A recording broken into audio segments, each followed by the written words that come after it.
I had a record player in my bedroom, and I used to watch the record spin, and I'd put like toys on it and watch them go around and stuff like that. And so when I got older and I found out about hip hop and I found out about DJing in general, it was kind of the best of both worlds, because it would help me in terms of my record collecting, which I was doing a lot of, because when I was a kid, records are what you bought. There weren't CDs or MP3s or anything like that. So it helped me with my record collection, but at the same time, I wasn't very good at playing instruments. Really, the only instrument I could play was drums. So I'm really good with rhythm, and what's nice about DJing is that I use other people's music, other people's sounds, and I can communicate to people through rhythm, through interacting with this machine, really, and getting it to do something that it's not supposed to do. It's not designed to do what I'm doing with it, and that's part of what I like about it. No, because being a professor always comes first. This is really more of a hobby, but in the last, I guess, like year or two, really since I met you and since I met Dwayne, it's kind of, I don't know, it's brought the interest back for me. It was always something that I would do in my bedroom. I always say that my wife is my biggest fan, because she's heard me play for probably hundreds of hours at different nights, different times. So it was nice, because I've had this feeling that people don't care about DJing anymore. So I kind of kept it to myself, and I really don't tell many people about it. But it's nice because in this kind of space, we can all collaborate and do things together, and not have to worry about if anyone's going to hear it or anything like that.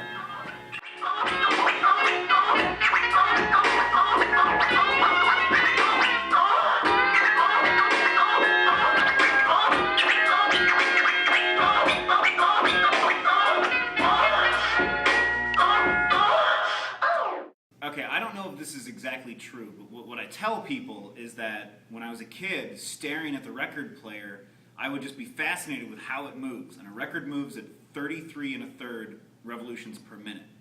And what's interesting is that I feel like I've trained myself to know where on the turntable certain things are.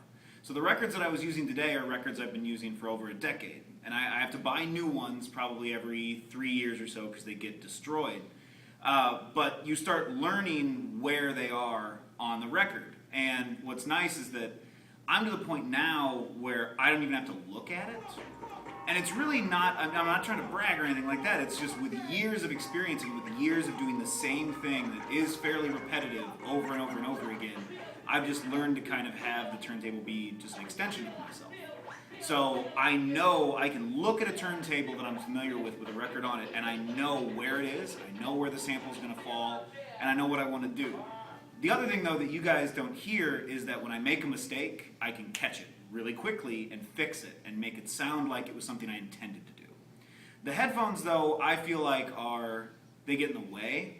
DJs that use headphones care way too much about it being precise, and they're too technical. And what I like to do, as cheesy as it may sound, is I like to just kind of feel it. And, whatever the music is doing, I can then react to. And I really like scratching over music I've never heard before, because then it kind of turns into like jazz. Like when Miles Davis and John Coltrane and them would jam together, they didn't know what they were doing, they would just sort of go with it and see what came out of it. And usually what came out of it was something really honest. And that's something that I'm always trying to pursue in what I do musically, is something honest. It's inspired me because for the longest time I thought I was really good. And I still think I'm pretty good in terms of production, but then when I hear the sort of stuff that comes out of the students, I'm really surprised. And Dwayne and Arthur especially are two that really surprised me, because both of them say they have no experience in production, and that they both just sort of started doing it out of nowhere. That's a scary thought for me, because I've been doing this since 1998. And the fact that I've been doing this since 98, and I've gotten to this level where I feel really proficient, I really feel like I know what I'm doing, and to find out that two people that are, not much younger than me, but younger than me, have barely been doing this at all, are making things that when I hear it, I'm really impressed. I really love that. But at the same time, it makes me wonder what is going on that you guys understand this stuff so much faster than I do. So yeah, it does motivate me, but at the same time, I feel like that's not where I'm headed. Music is not something that I'm going to do professionally ever. I've never had any sort of dream about that. I like doing it as a hobby and I like collaborating. But I do like motivating those that I think are really talented. And I think Dwayne and Arthur are two people that production-wise are really talented. So I like getting together with them and kind of fostering that.